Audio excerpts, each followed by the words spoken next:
नमस्कार साथियों, आप सबका पुनः स्वागत है श्रद्धा एस्ट्रो ज्योतिष में।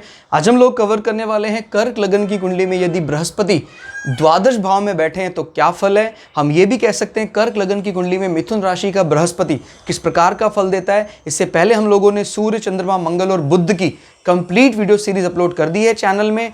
कोई भी व्यक्ति भृगु सरल पद्धति को आधार बनाकर ज्योतिष को सीखना चाहता है, हमारे चैनल को सब्सक्राइब कर सकता है। हम जल्दी ही 9 के 9 ग्रह सूर्य से लेकर राहु केतु तक 12 अलग अलग लग्न की अलग अलग राशियों फल को अपलोड करने वाले हैं। इस अपलोडेशन को टाइमली पाने के लिए बेल आइकन दबाएं ताकि आपको सारा अपलोडेशन टाइमली मिल सके। मेरा नाम है सनत कुमार वाजपेयी। 15 सालों का अनुभव मुझे साइंस एंड एस्ट्रोलॉजी में। हमारे बारे में और अधिक जानकारी के लिए सिंपली गूगल करें, सनत वाजपेयी लिखें, आपको हमारे बारे में कंप्लीट इन्फॉर्मेशन मिल जाएगी। तो ये शुरुआत करते हैं आज की क्लास का। प्रथम भाव लग्न भाव, यहां से गिनते अगर घड़ी की विपरीत दिशा एंटी क्लॉकवाइज तो ये पड़ता है 12वां भाव, द्वादश भाव। फिलहाल यहां पर मिथुन राशि है जहां बृहस्पति बैठे हैं। तो 12वां भाव दोस्तों क्या बताता, हमारे जीवन के ओवरऑल व्यय, खर्चे। क्लियर हो? कई लोग लाइफ के स्टेटस या लग्जरी पार्ट को भी इससे पढ़ने का प्रयास करते हैं। 12वां भाव हमारे जीवन में पैरों को बताता, हमारे फुट पार्ट को बताता है। 12वां भाव कोई इस प्रकार का आलस्य या कारावास, अनिद्रा, इस प्रकार की बीमारियां भी बताता है। 12वां भाव हमारे जीवन में बात करता है फाइनल मोक्षा की। बृहस्पति और केतु का संबंध यहाँ पर हमारे जीवन मोक्ष कारक बना देता है। क्लियर? तो अभी फिलहाल यहाँ पर मिथुन राशि पड़ रही है। मिथुन राशि का जो नेचर है वो बृहस्पति के रोमांटिक फेस की बात करता है।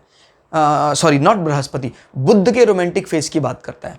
क्लियर हो गया? याद रखिएगा, बुध के 2 फेस दिखाई देते हैं। एक बुध का इंटेलिजेंट फेस जो कन्या राशि में है और बुध का रोमांटिक फेस जो मिथुन राशि में है।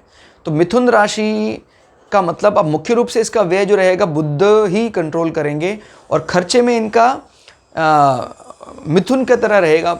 मिथुन का आपको सिंबल अगर पता हो, एक हाथ में गदा लिए पुरुष और हाथ में वीणा लिए महिला, ये दोनों का जोड़ा इसको रिप्रेजेंट करता है। तो ये कहीं ना कहीं अपने जीवन में इन चीज़ों पर अच्छा खर्च करेंगे, अपने मैथुन को बढ़ाने वाला, और एग्रेसिवली स्प्रेड करते हैं। बुध के 2 रूप हैं, ये मैलिक माना जाता है और ये फीमैलिक माना जाता है। कन्या राशि ये बड़ी इंटेलिजेंट सधी हुई राशि है। ये जल्दी जल्दी विचारों को बदलने वाला, और ऐसी बात नहीं, इंटेलिजेंट तो ये भी है, लेकिन स्पेशली थोड़ा सा हंसी मजाक पसंद, ये बुद्धिमत्ता की बात करने वाली। तो इस राशि में जब इस प्रकार से स्प्रेड होता है तो हम ये कह सकते हैं कि व्यक्ति का मुख्य रूप से जो खर्चा है वो बुध के कंट्रोल में रहेगा। अब जब बृहस्पति इन 2 हाउसेस की लॉर्डशिप लेकर वहाँ बैठ जाते हैं तो फिर ये है बात कि अब बृहस्पति भी आपके व्यय को कंट्रोल करेंगे या इंस्पायर करेंगे।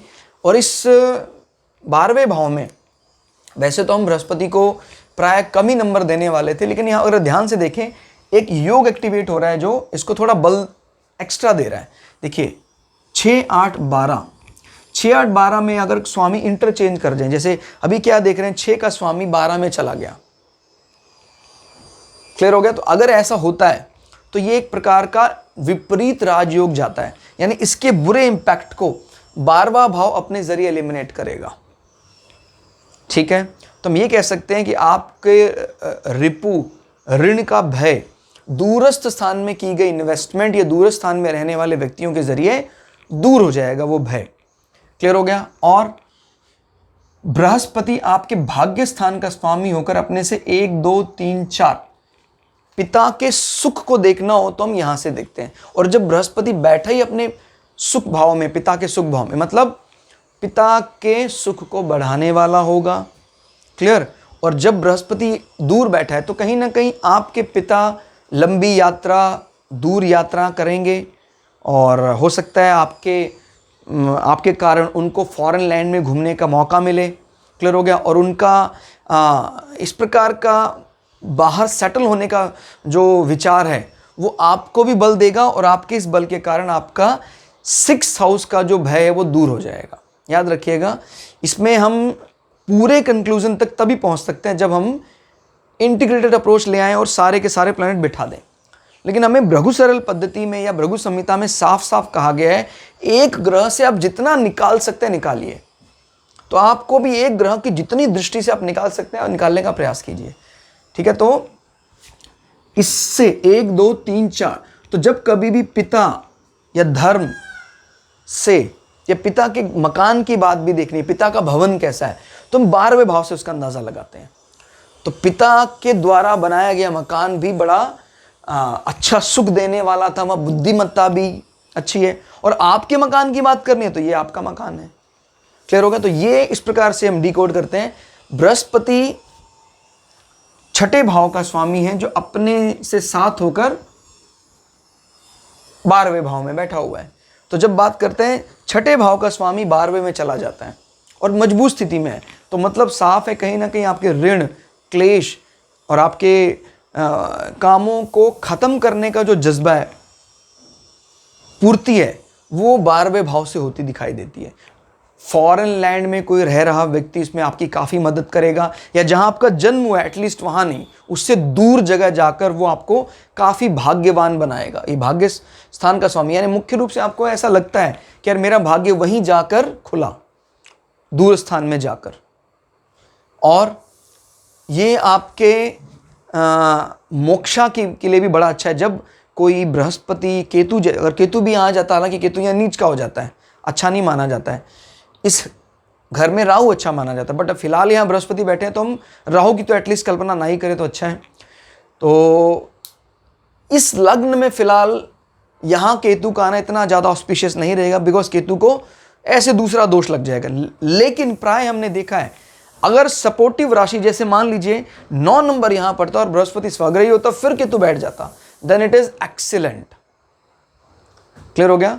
तो हाँ, केतु यहाँ बैठकर उस पर नजर बना देता है, तो ये, बट इसमें एक प्रॉब्लम ये आ जाती है, अगर केतु यहाँ बैठता है तो फिर बृहस्पति को गुरु चंडाल दोष से 2-4 करना पड़ेगा।